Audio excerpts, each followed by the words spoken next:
Okay, what's your background, your question, Sam? I am Palestinian Orthodox. I messaged you on Facebook last night. Did you? Yeah, yeah, I sent you the AP article. I told you that the nun is 100% correct on everything. Oh, you did. That's right. Let me see. Yeah, because I have 4 pages. One started by others. I have a Ben Malik account, Sam Shamoun account, and Billy Tomaselli. I So where sent did it you to send? Billy. Yeah, I Okay, used yeah, yeah. my real name. Yeah, yeah, Okay, so brother, that's fine. I'm not going to mention your real name. So, do you have any questions, comments? yeah. No, I just want to say that like everything the lady said is just like crazy on point. Like I really appreciate you guys touching on this because that's our reality. That's like Tell them your she background again, so you know. Tell them what your Palest- background is. So you know. Palestinian Orthodox from Bethlehem. So Okay, hear this, guys. Palestinian Orthodox, Orthodox from Palestine. So this lady that appeared, this Orthodox nun, on Tucker Carlson's show, can you tell us whether she was 100% spot on or she's lying? And how would you know? Have you been exposed to yeah, that? I lived there the first 17 years of my life. I'm from the city called Beit Jala. She mentioned the tunnel that she mentioned is what goes through right under our house. Matter of fact, when they use DMT to open it, that cracks from our house, just like our wall cracked. So that's like right under my house. The people she mentioned, I know them. The doctor she mentioned, we know him. She mentioned my high school. She mentioned my church. Nuns like her literally raised us from kindergarten until high school. I went to the Lutheran school she mentioned, and everything is correct. Like, like I don't understand why AP and his likes. I used to like him, like are attacking her, but people like her literally raised us, and it's just sad to see that no one is standing with us. It's a shame. So people like her raised you, and you can testify that these Palestinian Christians are godly people who love the Lord, right? Oh yeah, oh yeah. We're all like fine. There's a lot of Orthodox of us, some Catholics, some Yep. Lutherans. We're all like there's no issues between us. I mean, even we See live that? along Say with it the again. Muslims. I mean, all of us. Lutherans, Orthodox Catholics, no issues among you, right? Yeah, I mean, I went my entire life to a Lutheran school. I'm a Greek Orthodox, and I went to a Lutheran school. There's absolutely no issue with that. Half of my classmates, if not most of them, were Muslim that used to sit in the morning prayer, our Heavenly Father with us. They used to stand up for the prayer. They respected it. We have no issues with the Muslim. Now, obviously, because we're a minority, whenever Mm, you have to walk on the sidewalk, because if there's a fight, nobody got your back. This is normal for any minority. But the fact that they still were persecuted, crap, crap. It's not. mm, And I don't mm. even like the other side. Like I'm just telling you the truth. Yeah. And you were raised in Palestine. Obviously, you hate Islam. You think Muhammad is a false prophet, but you're going to have to speak the truth. Not all the Muslims there are terrorists or terrorized No, you, right? my best friend is absolutely is Muslim, devout Muslim, one of my closest friends. And just because I have an issue with their religion, that doesn't mean I'm gonna have issue with the people I grew up with and I love. You know what I mean? That's like their will. I try to bring them to the truth. I try to use your arguments and everything that I can to open their eyes. But I'm not gonna just sit there and bash these people that I grew up with. I mean, Exactly. sure, there's a lot of Hamas bad guys, but there's also a lot of Hamas good guys. Like I'm a Christian. I have no dog in this fight. You know. And remember, though, be careful because there's, oh, Hamas, good guys. See, no, brethren, understand what he's saying because I try to put myself in his shoes. Some people join Hamas because they're convinced Israel, Israelis are the occupiers. Hamas is a response to them. Let me repeat. Understand where they're coming from. So you don't demonize this guy too and say he's a demon. I But can anyway, tell you so many stories, Sam. Growing up yes. in the second Intifada, we would see our neighbor's house. They would come, give them 15 minutes to get out of there, and they would just put up for no reason. Like, sorry, But I'm let me sorry to be explain gross. your comment. I know, brother. I want to explain because he's going to now demonize you. What he means is some people join Hamas because they're convinced the Israelis stole their land and that they are the oppressors, they are the murderers, and you need to stand up against them. One man's saint is another man's heretic. Understand what he's telling you. If you're convinced the Jews stole your land, that's what you're convinced, then obviously you're going to join a resistance group because you think you owe it to your people who are suffering or being buildings up, and you owe it to your land to fight against these evil occupiers. That's the mindset. Whether they're right or wrong, this is what they believe. This is what they're taught. This is what they see. We see since 1948, they have occupied our land. They came in, drove us out from our homes, took over our land, and they have control over our water and electricity, and they have caged us in like rats in a cage. Of course, they're the ones who are evil. We need to fight them. That doesn't mean they're right. That doesn't mean they're wrong. It's perspective. And as a Palestinian, he doesn't see, oh, the Jews, they just want to coexist. They want a piece of the land and live peacefully with us. No, they took over the homes of even Palestinian Christians. They've got us like birds in a cage. They control our water supply, electricity. They're churches. They're down even Palestinian Christians. Of course, they're the ones who are evil, and we're the victims. See, it's perspective. Yeah, our land, my grandpa's land, was confiscated. I remember my dad telling me he used to go up with his grandpa and then just farm it. And I can see it from our house. And now they opened an entire city and they put settlements in it. And I can pass by it every day. And it's just sad that I can't access it. And some Eastern European kids live in it. So It's who's living in unfortunate. your lands of your ancestors, you I mean, said? the Eastern European, they bring. Israel has a habit of bringing a lot of people from Europe. They pay their monthly salaries. They pay them just to live there, which is why whenever October 7th happened, everybody in Israel ran to the airports because everybody wanted to leave. Um, Now this time, when Iran started Israel, what they did, Netanyahu sent all the planes out. He doesn't want the Jews to leave. Well, because if you're the owner of the land, you will die in your land. These people come from Europe. Whenever a drops, they run to the airport while we sit there, smoke hookah, and look at the and laugh. Like we're used to this. This is our land. They run straight to the airport. And it sucks that this is my grandpa's land and I can't access it. But then there's some blonde, blue eyes kid sitting there with his parents in it. And we're Christian, I don't have a dog in this fight. In a land and in a whole house that was owned by your grandparents, your ancestors that were there, right? Yes, sir. Yes, sir.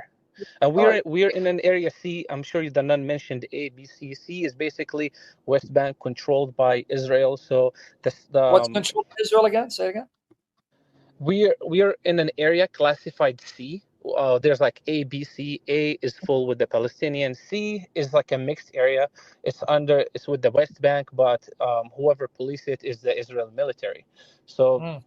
they would walk in into, like, whenever they want, they would just go bust in your house, ruin your parents' room, look for nothing, and just scare you and walk out. Like, it's insane. It's like this happens all the time.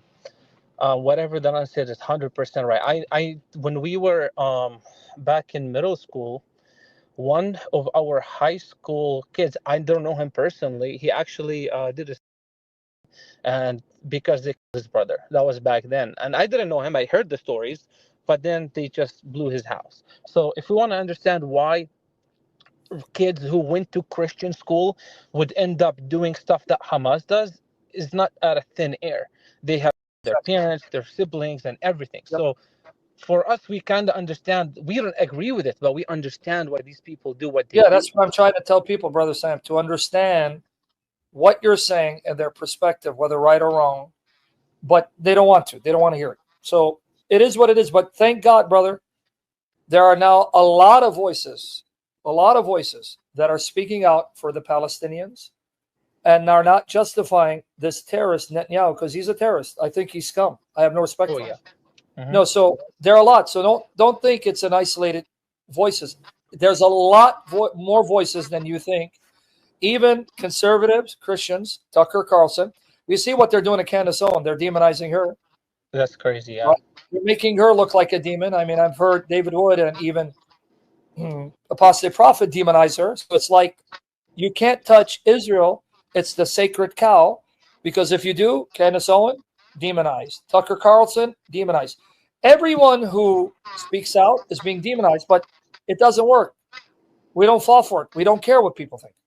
Truth is truth. But I thank God you came up as the final person to speak.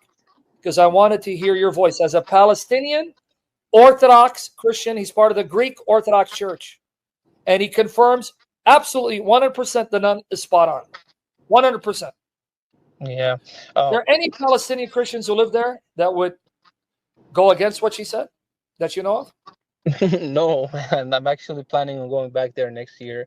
But no, man. Everything. I mean, listen. I call my cousins every day. I talk to them. It's unfortunate. They live in the West Bank. There's no jobs. The people that can go work in Israel are not allowed to go in Israel anymore. Everybody's like struggling. But I mean, nobody disagreed. This is our reality. I mean, I can literally put 15 people on the phone with you right now when we get off in private, and you can speak to the people that live back home. This is our reality. And just like Yep. I literally lost all respect for AP, and I don't want to keep batching the guy, but the fact that people like her who literally raised us, people like this guy have no idea that the Yes. family that has the keys for the Holy Sepulchre are Muslim for the last 1,000 years. They come every morning, they open our church, and they lock it at night. It's a Say it Muslim again. family. The family Who that has opens the up the Holy Sepulchre for you? Say it again. For how many years? Say it again. Muslim family, generation after another. They have the keys of our church.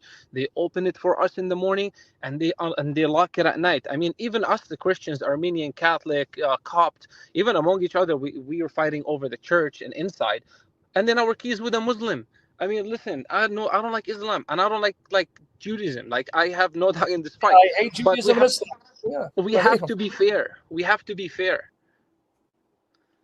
I You know. know, like you walk into the streets of Bethlehem, it's 99% Muslims, and absolutely no problem. You know, like it's a beautiful place to be. All the tourists go to the Holy Nativity Church, which we used to pray every Sunday there. And you know, we have a saying in our Christian community: eat with the Jew and sleep at the Muslim's house. And I don't know if you can understand that. Eat with the Yeah. Jew and sleep at the Muslim's house, because from our experience with them, the Muslim will never when you're sleeping, but the Jewish will. That's And that their. That's yeah, that's a saying among them. He's saying because they don't that's the trust. saying among us. Yes. Yeah, So they don't so because remember his perspective, guys. He's this is what they've experienced. This is how they feel. They have no trust. How you feel about Muslims is how the Palestinians feel about Israel because they feel this is what Israel's done to them, whether right or wrong. Right? and also, Sam, I want to leave you with one thing. I know you spoke about people seeing stuff when they're passing away. 2021, I live here in California. I took my grandpa to the airport to go visit back home for the summer. And he told me, grandson, I'm going to die there. I'm not coming back. And I'm like, what are you talking about? I'm going to pick you up in like 2 months. He was like, Yeah. no, I'm going to go get buried next to your grandma. I'm like, okay, whatever you say. However, he went there. He falls sick. And at the same time, something happened. It was 11 p.m. here. And he was in his last days in the hospital. He was still conscious and everything. And it was 11 p.m. here. We went to sleep. And at about 12 p.m., my mom had a dream from my grandma who passed away 20 something years, and Mm. my grandma told my mom that, and I came and we took him and like peacefully, and we woke up 30 seconds later to a minute later we get the phone call from back home that my grandpa left peacefully, and he was calling his mom's name while he was surrendering his soul. So everything you said earlier, I can testify firsthand in it. Did you hear it, guys? His grandfather said, "I'm not coming back. I'm going to go to be with your grandmother." The day he died, his mother saw her mother tell her, "We've taken him. He's at peace." They wake up, they got a call. "Hey, your father, his grandfather passed away," and he was crying out for his mother. That was like Confirmation. minutes. Yeah, that was minutes after, like, whenever my mom had the dream and woke up, it was like, what, 1 a.m.? Like, a few minutes later, we get the call from my uncles who are See that? by his bedsides. I mean, This, that's not a coincidence. No way. well, no, I've told you guys. Remember, I told you about bereavement visions and visions. So, did you catch it? So, his grandfather. So, it's your mother's father, right? No, actually, my father's father. But Okay, yeah. father. So, the grandmother that came to your mother was your father's mother. Yes, yeah, her mother-in-law, yes. Okay, so watch this. Let's repeat it again. Grandfather tells him, father's father, "You're not going to see me. I'm going to go to die, and I'm going to join your grandmother." No, no, no, no. The day he dies, within minutes, His mother sees her mother-in-law, which was the wife of his grandfather, saying, "We've come and we've taken him. He's at peace." Wakes up a few minutes later, phone call. "Oh yes, your father-in-law, his grandfather, father's father, died, and he was crying out to his mother." So he was seeing his mother. God had opened the veil. Miraculous confirmation. Death is not the end. Jesus is alive, and his grandfather is with his grandmother with Jesus in heaven. There you go, brother. Yes, 100%. 100%. Love you, man. Now, Sam, you know what you're going to do, right? Now, people hear about this interview. Now they're going to demonize you and me. Look, yeah, Sam brought it to power. So pray for me, brother. We finish the race and we glorify Christ and not care what people say. I will, and hopefully when you're in California, I can take you to visit our church. I go to Father Josiah's church. Beautiful Don't church. give out too much information about you, brother. I'll probably be up there. I'll be up there at the end of August around your area. Yeah, reach me. You have me on Facebook. I would love to sit down and meet with you. Yes, and pray that I'm at least as skinny and handsome as you. I got to drop 15 pounds to fit in my clothes. Also, me too. I'm getting married in 2 months, and I need to lose 15. So we're on the same page. Also, I'm a really good cook. So if we meet, you're not gonna lose any pounds. I'm gonna have to see you after a year then when I lose 40 pounds. Oppa! Love you, brother. Thank you, Sam. Thank you so much, bro. Have a good day. Bye.